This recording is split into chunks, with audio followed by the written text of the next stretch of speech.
This UAS tutorial video is brought to you by AmericaView, a nationwide consortium for remote sensing education, research, and geospatial applications. This project was supported by a United States Geological Survey grant, and its contents are solely the responsibility of the authors and do not necessarily represent the official views of the USGS. Mention of trade names or commercial products does not constitute their endorsement by the U.S. government.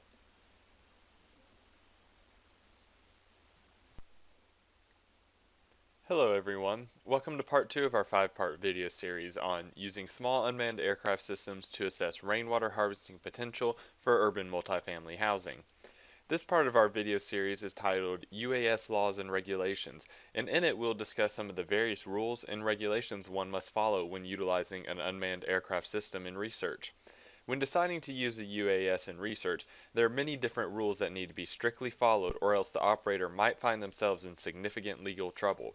Unfortunately, many of the rules are tricky to follow, so a strong understanding of how they work is necessary before any flight missions are able to be conducted. For this video, I'll discuss two main topics. The first being FAA and UAS laws in general. Then I'll go into specifically what Part 107 is and its associated rules. I'll then finish with an explanation of the test procedure required to obtain your commercial license. Under current federal laws in the United States, the Federal Aviation Administration regulates and provides guidance in the safe operation of small unmanned aircraft systems within the national airspace system. These regulations and requirements are found in Part 107 of Title 14 of the Code of Federal Regulations. Most of you watching this video are probably already aware of Part 107, as it has increasingly become the common term for the general regulatory framework that governs small unmanned aircraft systems. This is oftentimes why you hear the phrase Part 107 pilot or Part 107 license in reference to UAS pilot licensing. The specific section within Part 107 that discusses the remote pilot certification process is found under Subpart C. In addition to all the rules and regulations put forth by the Part 107 framework, all UAS operators are required to be fully aware of all state and local laws.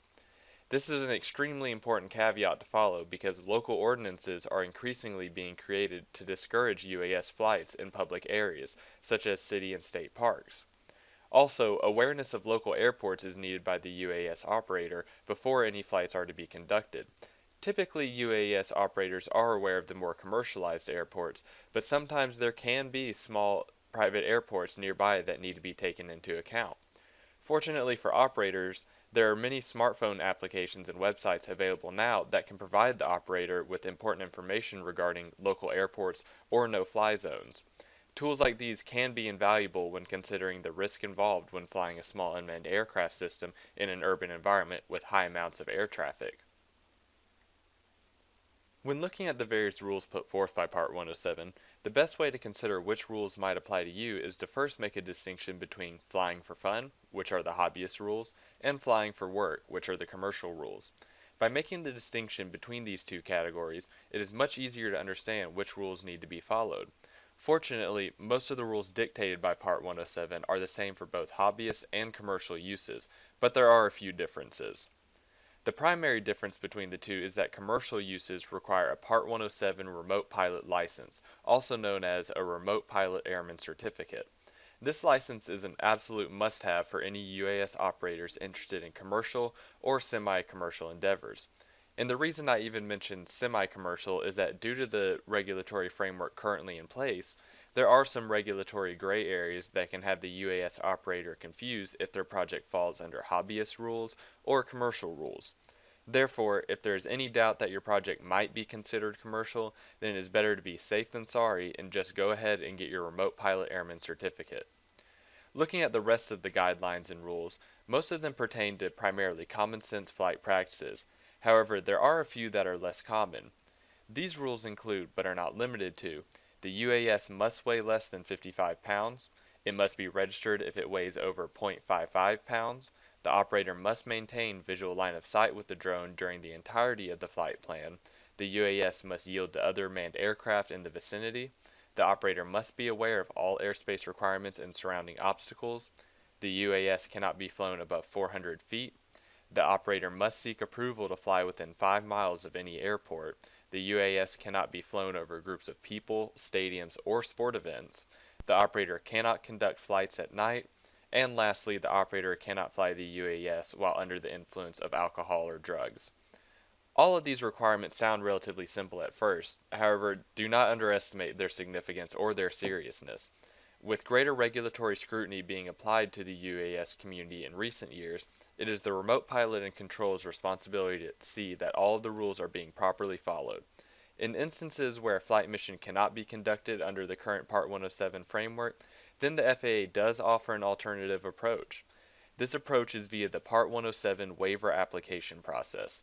The FAA currently offers UAS pilots the option to apply for a waiver via their website to allow for flights that are otherwise impossible in the current regulatory framework. Examples would include missions that need to be conducted at night or over crowds of people. There's no definite list of what the waiver covers, since its overall goal is to provide the opportunity for approval of unusual flight conditions. It is generally recommended to apply for your waiver several weeks to several months before you want to conduct the flight mission. Now that we have discussed the various rules and regulations related to UAS operations, we will now briefly discuss the actual procedure for acquiring your Remote Pilot Airman Certificate, also known as your Part 107 license. In order to obtain your Remote Pilot Airman Certificate, you must first meet all the listed requirements. These requirements include you must be at least 16 years old, you must be proficient in English, you must have stable physical and mental conditions, and most importantly, you need to pass the initial aeronautical knowledge exam. This exam is created by the FAA and administered at an FAA-approved knowledge testing center.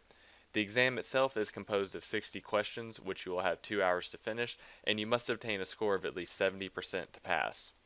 The contents of the exam include, but are not strictly limited to, your knowledge of all applicable UAS regulations, all airspace classifications and associated operational requirements, aviation weather sources and weather-related effects on UAS performance, emergency procedures, radio communications procedures, airport operations, crew resource management, and other related topics. At first, this list can seem rather daunting. However, there are plenty of study resources available for free through the FAA on their website. Once you have taken your initial aeronautical knowledge exam and passed it, then the rest of the process is rather simple and straightforward. You will then need to complete the FAA's Form 8710-13 using the electronic FAA Integrated Airman Certificate and/or Rating Application System, also known as IACRA. The form will basically ask a variety of relevant questions and then ask for your 17-digit knowledge test exam ID, which can take up to 48 hours from when you pass the exam to show up in IACRA. So give it a couple of days after you take the exam before trying to fill out the online form. Once the form has been completed, submitted, and processed, then a permanent remote pilot certificate will be sent to the applicant via mail. This license will remain valid for 2 years, and then you'll need to take a recurrent knowledge exam to renew it. Now that you have passed your initial aeronautical exam and have received your Remote Pilot Airman Certificate, you are good to conduct all permitted commercial operations with your UAS allowed by the FAA. And since we now have a strong understanding of all of the relevant regulations and laws, we will then move on to our next part of the series, Part 3. Part 3 of the series is titled Image Collection with UAS, and will essentially cover the basic methods used to collect aerial imagery for mapping purposes. Since we are concerned with rooftop rainwater harvesting potential, this next part will be a vital step in creating the highly accurate maps that are needed for the measurements. The first topic we will discuss is the flight plan creation process. Then we will go over some of the optimal settings and conditions. And lastly, we will discuss what to be aware of when actually conducting your flight mission. Thank you for watching.